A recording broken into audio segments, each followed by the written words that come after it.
I've got a couple of questions now. We've got a short Q&A session, if that's okay. I've got a few questions that have come in. First of all, I'll pass you to Jacqueline quickly. You mentioned near the end about diversity, and from your perspective, how important is diversity to the outcomes in innovation? I think it's really critical. If you have a whole lot of people that think the same way, you're not testing assumptions, you're not checking and mitigating risks.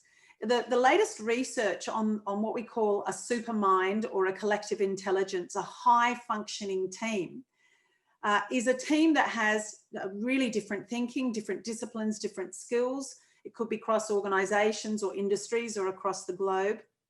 But it actually, interestingly, has more females than males in that team. And it's not for the reasons that you think. When they really drilled down, women have generally, and this is a generalization, higher skills in social inference and social perception, which means the group functions more effectively. Some men have very high skills in those areas too. But what you're really wanting is a group of people that have high social inference so that they can work well together and really different views. I see the gold as being the person who vehemently disagrees with you, because that's where you stand to learn something. Thank you. Yes, that's great. On to Jared, one for you, mate. With information coming from different sources, have you come across challenges with asset naming and classification inconsistencies? And if so, how have you resolved this? Yes, that's a great question. As everyone knows, everyone likes to name assets in their own particular way. The industry is trying to adopt a standard Kobe haystack type of definition.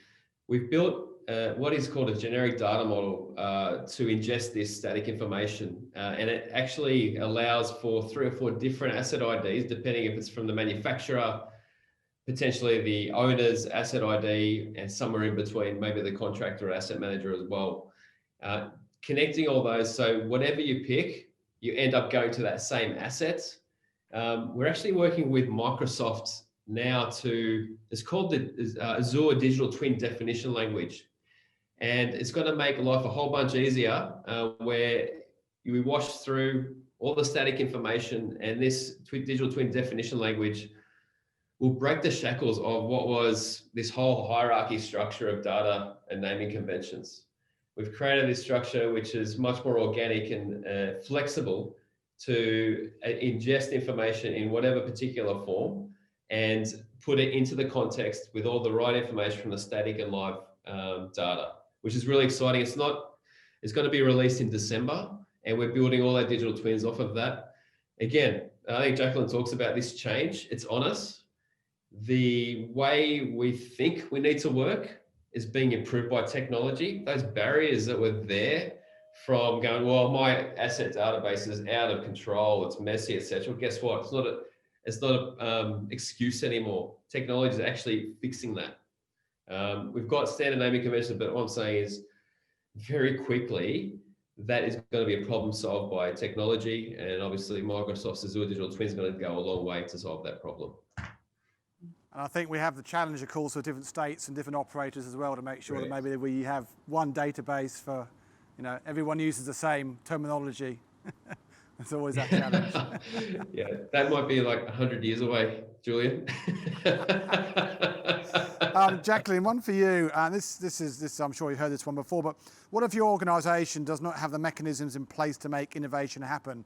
And what can you do apart from shouting help? Well, that's an interesting one, because I think a lot of organisations want it to happen and don't know quite how to make it happen. The research suggests that organisations with minimal mechanisms in place, that means someone can get an idea up or be backed, or if something doesn't work, they're supported, they're not punished for it. That has a significantly greater efficacy rate than having an organisation that has nothing in place to support people, but geniuses in that organisation. So what you can do, I think, is always start with yourself. I think challenge your own thinking, challenge your own mindset and build your capability, and you can also help others. So I think we have a responsibility to help everyone around us optimize their potential. And then as an organisation, we start to flourish. So you can test and challenge someone's views respectfully and help them see how they can also be the catalyst for something really amazing happening. But great innovation takes a lot of people to make it raise up. The idea is kind of the easy bit, so long as it isn't put out before it gets anywhere. But you need a lot of different players to really raise it up. Okay, thank you for that. Gerard, one for you. How much time does it take to bring Willow Rail operational and start gaining benefits? If the data is nice and neat, we can get the platform stood up in 4 to 6 weeks. The whole point of the new generation of technology is it needs to be easy to implement.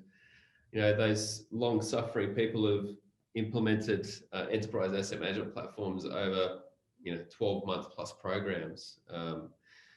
You say 4 to 6 weeks stood up, and then probably I'd say it's about the technology can get up and running, but how people use it is fundamental to actually derive the benefit. Let's assume that they're all in line with what Jacqueline was talking about, which is absolutely spot on. Jacqueline, great presentation. They've got the growth mindset. They're willing to adapt their workflows to take the technology on. The minute the platform stood up, you're going to see a benefit because it's going to enable data being viewed in real time instead of 3 weeks down the track looking at a report. And that's out of the box. And out of the box also is those algorithms that you can run your track analysis through and start identifying areas where you might need to shift your grinding program. If you've connected the switches to the switch monitoring device, there's algorithms that come out of the box again, which identify areas where the motor might not be performing in the right way, so you can get to it before it breaks. So those things come out of the box. But obviously, the journey is a change management journey, so the people involved, but also generally there's a technology base within the client, and that's a longer journey in terms of how can we help you get more out of what you've already invested in. In terms of our discrete area of scope we bring to the table, you can get value pretty quickly. And one last one for you, Jacqueline. We've got a number of large projects coming up, Western Sydney Airport Metro and other metros like that. From the point of view of, from a client's perspective, how do you see clients, driving innovation a little bit like what Crossrail did a number of years ago, so that contractors, although yes, it's all our own IP, but actually it's not. How do clients drive the right outcome for the construction through that sort of innovation piece? Because a lot of it I see is the other way up, when actually I think it should be driven from the top. I think it's this is an emerging relationship, the way private and public work together, and how they can create exceptional outcomes that aren't prescriptively driven through a tender, but people are able to put IP in. And actually, even this is quite interesting. There was an incredible architect who created the Dome of Florence. This is back in the Renaissance, Brunelleschi.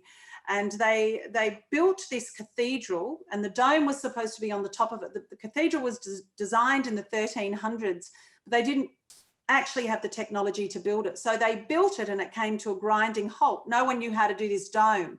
And they had this competition, which when it was like going out to external providers of who can solve the problem of the dome, and they'd win the tender.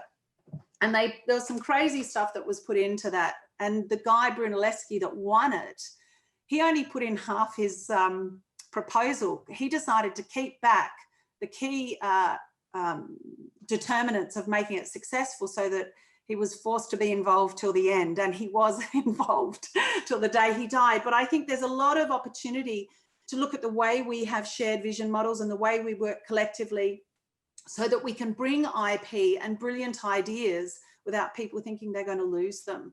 So I think there is, I don't actually have the answer to that. I think that's a collective challenge that people need to work on. Thank you, Jacqueline. That's fantastic. Okay, look, we're going to have to wrap up the questions now, but look, thank you both for some fantastic presentations virtually, but anyway, you were here in spirit. I'm going to pass now back to Mark Harris to close the convention.